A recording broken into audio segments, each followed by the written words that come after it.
Hey, there's something we haven't seen today. Someone that's Gumby that has a new book. We're going to see him read a new story about somebody that has some adventures when going through the door in the change room of the costume shop. But before the story, what do we do? To look at the time?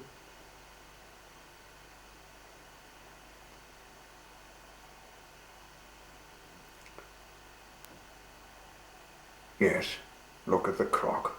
Come on. That is, we haven't seen it for years.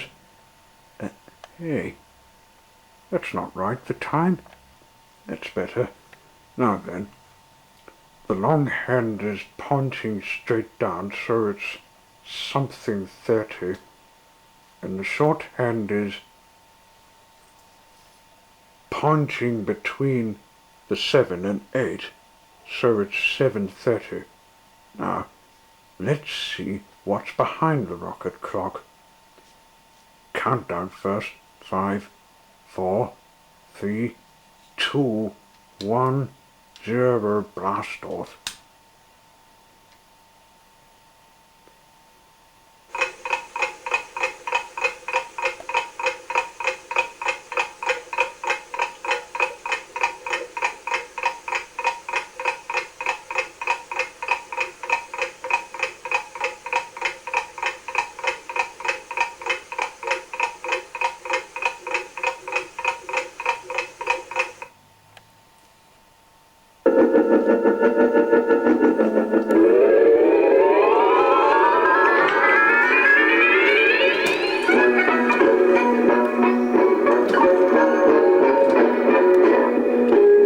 It's Mr. Benn.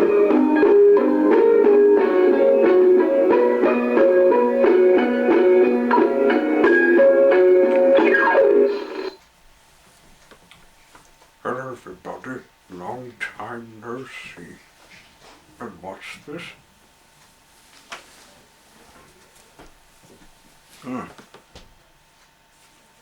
Not to this. Oh.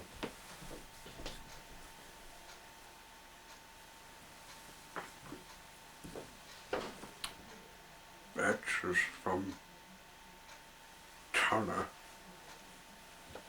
Wow. Look at how this is made. Perfect art. Doreen has. Making the perfect shape. Putting the engine in the Georgia wood. Anyway, let's have a look at the new book. This one's The Extraordinary Adventures of Mr. Benn, Spaceman, based on the television series by David McKee. Want to look at the creative Alma? Let's have a look.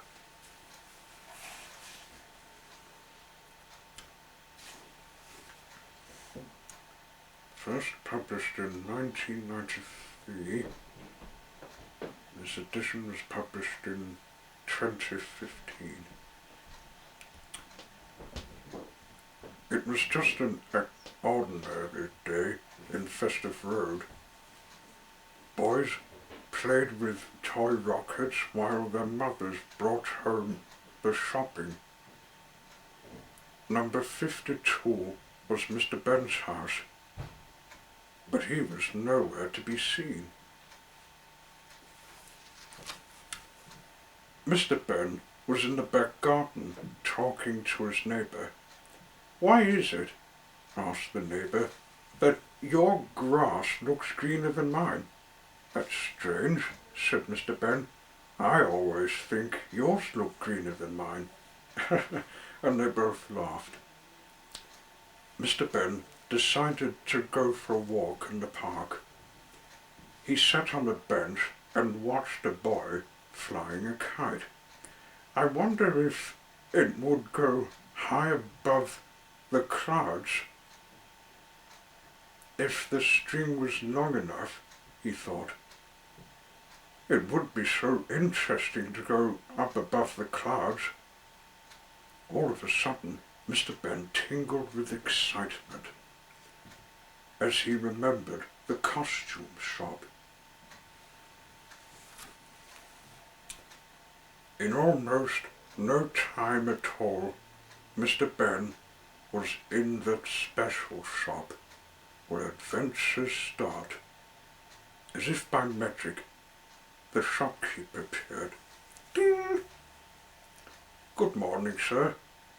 I do believe you've made up your mind already. I like to try on the space outfit, said Mr. Benn. You know the way, sir, replied the shopkeeper, pointing to the changing room. Mr. Benn changed into the space outfit.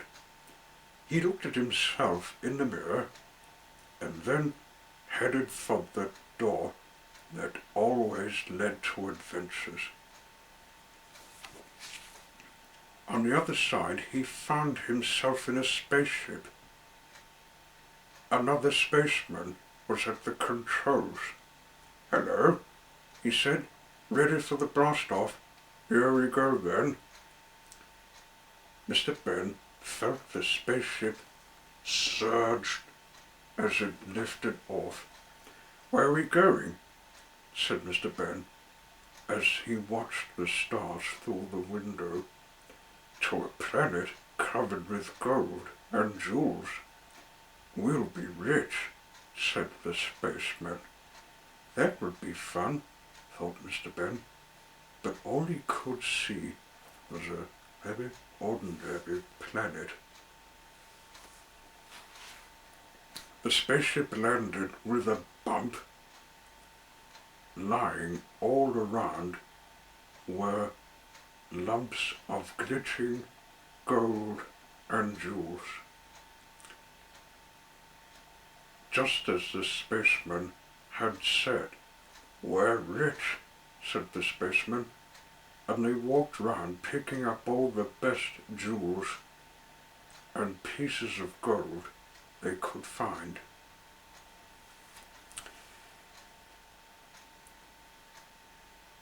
All of a sudden, they met a man dressed in rags, sitting on a lump of gold. Hello, said the man.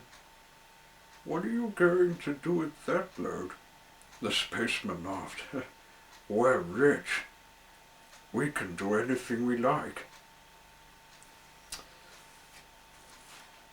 I'm afraid you're wrong, said the ragged man. It's no good to you at all. There are no shops on this planet, so there's nowhere to spend the riches. Anyway, as soon as you leave this planet, they turn into ordinary stones. The next planet is the place to be. There they live in comfort and everything is free. In that case, we may as well go to the next planet, said the spaceman. So they put down their gold and jewels they'd picked up and made their way back to the spaceship. But Mr. Benn took one piece of gold with him to see what it would look like when it changed to stone. The spaceship zoomed away from the planet on its journey. That is, said the spaceman, as they spotted another planet coming very close.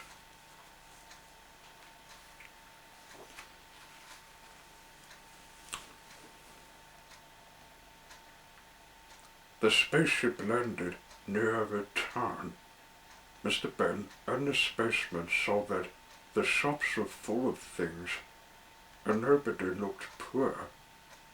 At restaurants, people sat outside and ate for free. Mr. Benn and the spaceman sat down too, but something was wrong. They noticed that apart from themselves, everything looked colourless.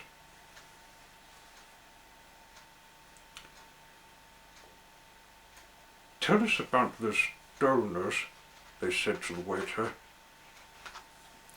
"Well," he said, "there's no colour here at all, and if you stay here very long, you will end up like us.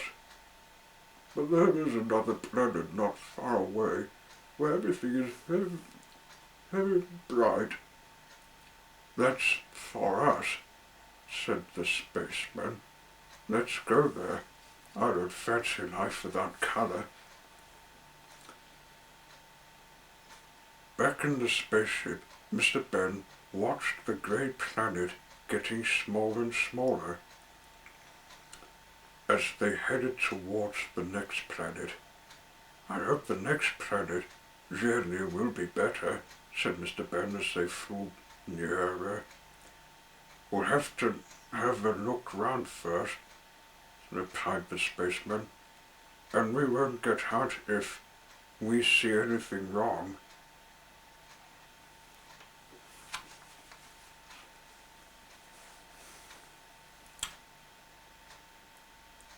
Once they had landed, they peered out of the windows.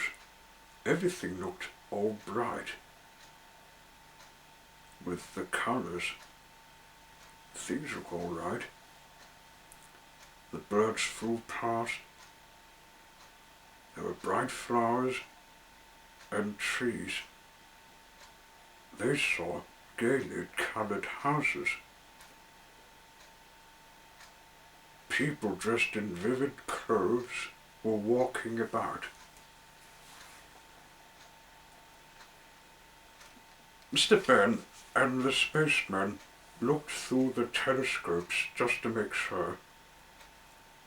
The only unusual thing they could see was the hats that everyone wore pulled down over their ears. "Just the fashion," said the spaceman. "Let's go outside."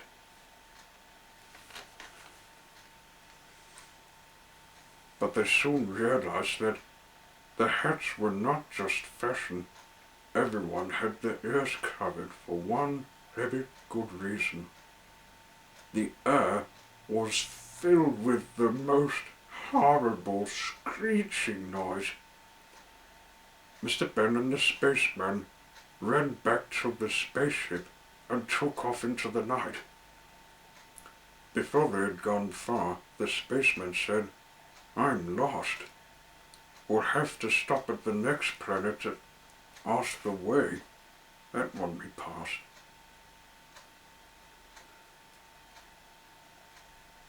So once again, they landed. This time the planet was very hot. Too hot, in fact, but at least it was quiet. Nobody was about. Then, as if by magic, a man appeared. It was the shopkeeper. "We're lost," explained the spaceman. "We've been to all sorts of planets, but we don't know where to go. There is a place that is not altogether perfect, but then there is not much wrong with it either," said the shopkeeper. "We'll try there," said the spaceman. You go," said the spaceman, said Mr. Benn. "I think I'll stay here. I've had enough of travelling."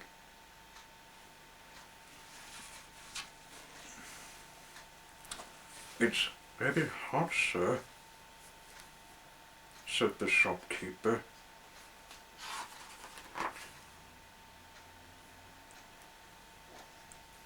"Why don't you step into the cave? It will be colder there." Mr. Benn went into the cave and, as he expected, found himself back in the changing room of the shop. He took a last look at himself in the mirror and then changed into his old clothes. "Where did you send the spaceman?" he asked as he returned the spaceman outfit. "Yes, sir. Back to Earth," said the shopkeeper. "It's not perfect, but it's not too bad either." Mr. Benn smiled. Back in Festive Road, people went about their business as usual. At his gate, Mr. Benn took the lump of stone out of his pocket. Nobody would believe that this was once gold, he thought, but I'll always keep it. Then I will remember. Well, that was great. Let's see. Here we are. This one is Edward and the Cabbages. Edward's branch line runs from the station at the bottom of Gordon's Hill. It goes along the coast to a port where the twin tank engines Bill and Ben work. Edward and Boko run this line, and Donald and Douglas, the Scottish twins, help them when things are busy. They all work happily together. The trains don't need to run fast, but it is not often that they keep the big engines waiting until it is the big engines who are late.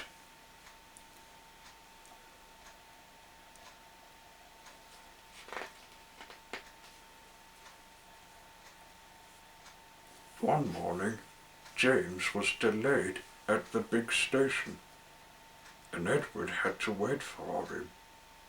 When at last he could start, he wanted a hurry to make up for lost time. "Steady, Edward," cautioned his driver. "I know we're late, but an accident will make us even later." Edward slowed, but as he approached the next station, his wheels jolted badly at some points. When Edward had stopped at the platform, the fireman checked him all over, but everything seemed to be in order. Not.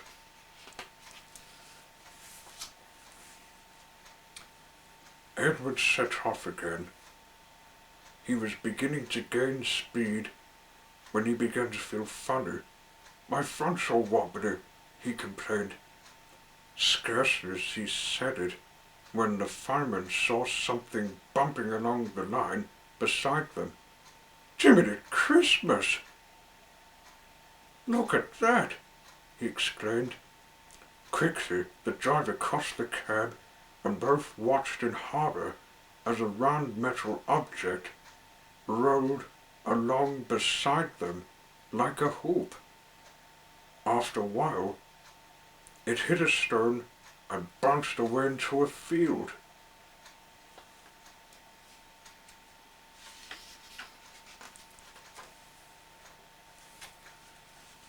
Very carefully, the driver applied the brakes, and Edward came safely to a halt. He was glad because his front now felt very loose. The driver and fireman climbed down and came to look at his wheels. There was no doubt what the trouble was. One of them wasn't there. "One of your bogie wheels has broken off," said the driver. "Thank goodness we're on a straight track and not going too fast. There could have been a nasty accident."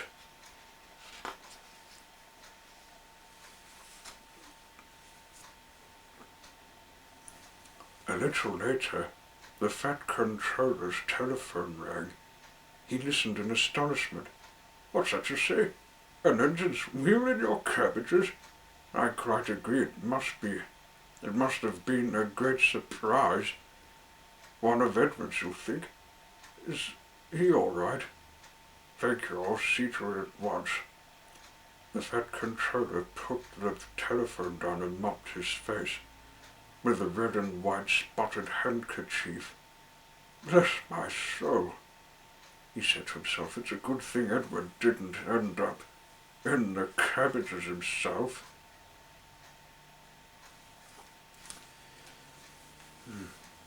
Next day, Boko helped Edward to the works. Edward's wheel broken off where the axle joined it, but otherwise undamaged. Travelled in his tender. The fat controller came to see him. "You had a lucky escape, Edward," he said, "but there's no harm done. I just hope that we can get you mended before the Golden Jubilee celebrations. Oh, and by the way, the farmer says that if your driver wants cabbages in future, there are much safer ways of cutting them."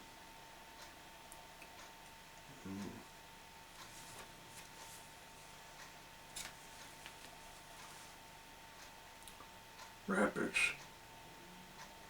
"Rabbits," said the driver. "What do you mean, rabbits?" said Thomas, asking. His driver laughed and pointed ahead. Beside the line, near the airfield, was a post with a white disc on top. The disc had a red circle round it and a black number, 10, painted on it. "Rabbits have been building in the burrows under the line again," the driver explained. They've made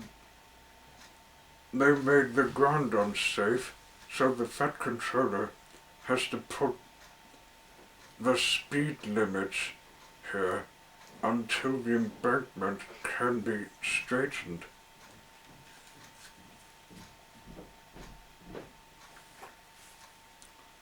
"But it's the steepest part of the line," protested Thomas. How shall I get up the hill when Annie and Clarabelle are full on market day if I can't increase my speed at the bottom?" "You'll manage," said the fireman, "but Percy's trains are often heavier than ours. You won't like it." Percy didn't. One day he stuck halfway. Daisy had to wait at the station at the top while Percy's train was divided and brought up in 2 sections.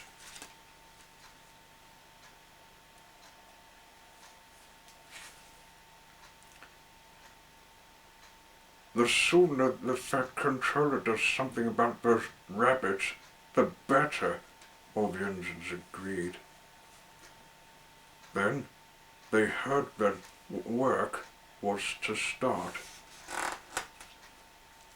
While repairs were being done, Thomas was to run to the station at the top of the hill. Bertie could carry the passengers to the airfield station, and Daisy would take them to the junction the day before the line closed. Thomas was taking Annie and Clarabelle down the hill when he felt the rails quiver under his wheels.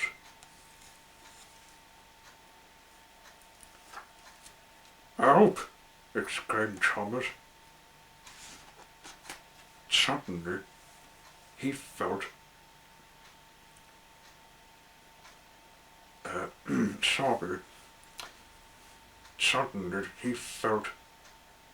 he left hand rail tilted Uh, Suddenly the left-hand rail tilted. There was a crunch, and his wheels settled on the ballast. Luckily, Thomas stopped moving before an incredible came off the rails too. The guard went back to the station to telephone for help. Percy was shunting when the call came through. "You can't take those trucks to the harbour now that the line is blocked," said the station master. "Please take the workmen and bring an incredible home and help Thomas."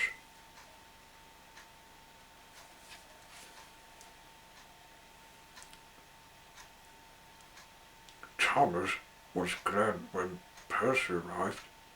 While Percy took the passengers back to the station, the workmen unloaded their gear and prepared the site. "The ground's unsafe for a crane, even if we had one," they said, "and we can't just pull you out, because that will only damage more of the line. We shall lift you on jacks, Thomas, so that we can slide rails underneath your wheels. Then Percy can pull you back on to the firm rails. We hope," they added.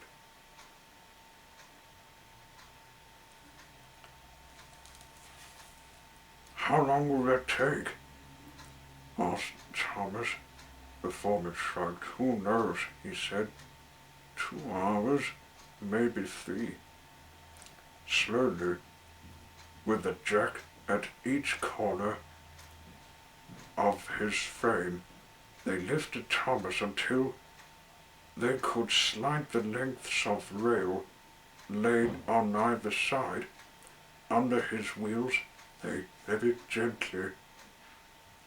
He was lowered onto the rails.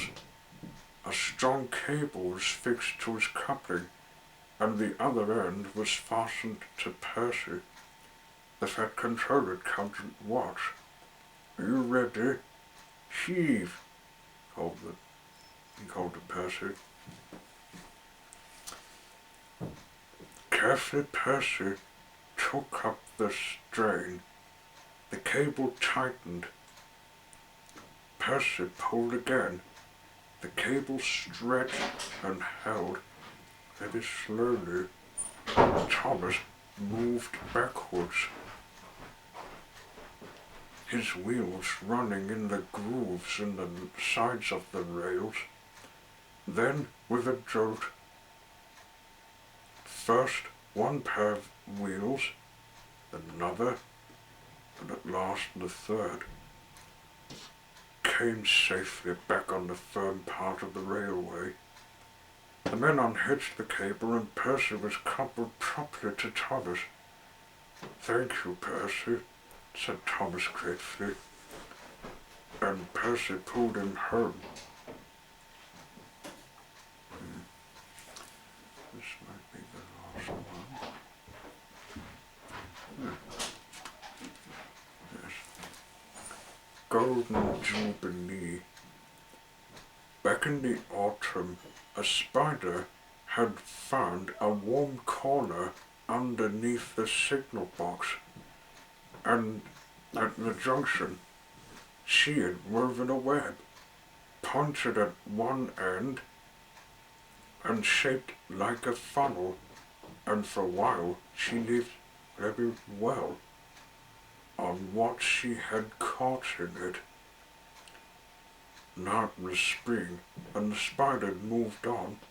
She knew nothing about the preparations for the Golden Jubilee. "It's going to be a disaster," remarked Henry gloomily. "Important people, a special train, and nothing for them to see." "Oh, you old misery," said Donald. "Look on the bright side. There's a week to go yet. I'm sure it will be all right, put in Daisy. She had been shy about living in the big shed at first, but was getting used to it now. Of course it will, said Duck, agreeing. Have you ever known the Fat Controller's plans to go wrong? No, admitted James. I've never known that. The other ensigns agreed, except Henry. There's always a first time, he muttered darkly.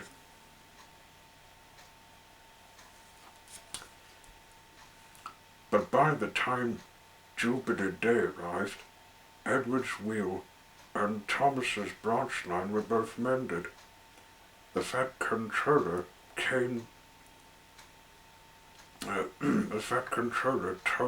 Edward he was to run ahead of the special train to make sure that the line was clear. Does that mean, he asked excitedly? Wait and see, smiled the Fat Controller. Crowds began to gather at the big station.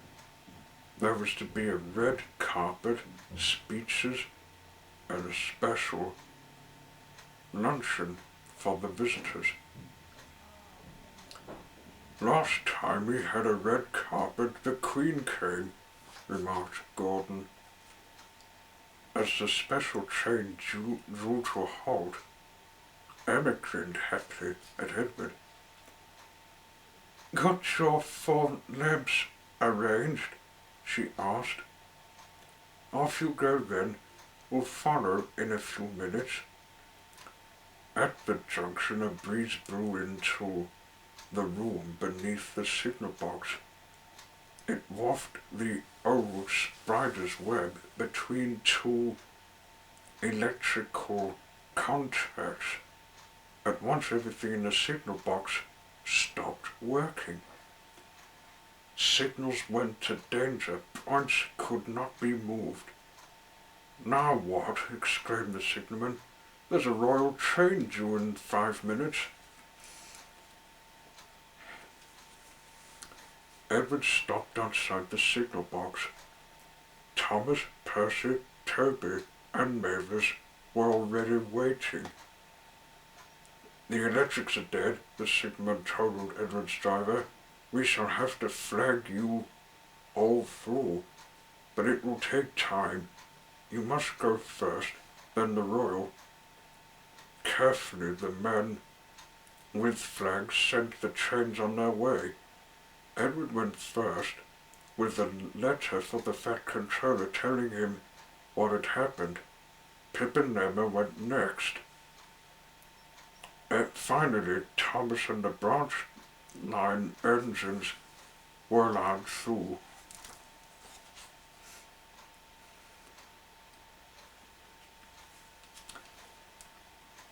At the big station, the crowd was now enormous.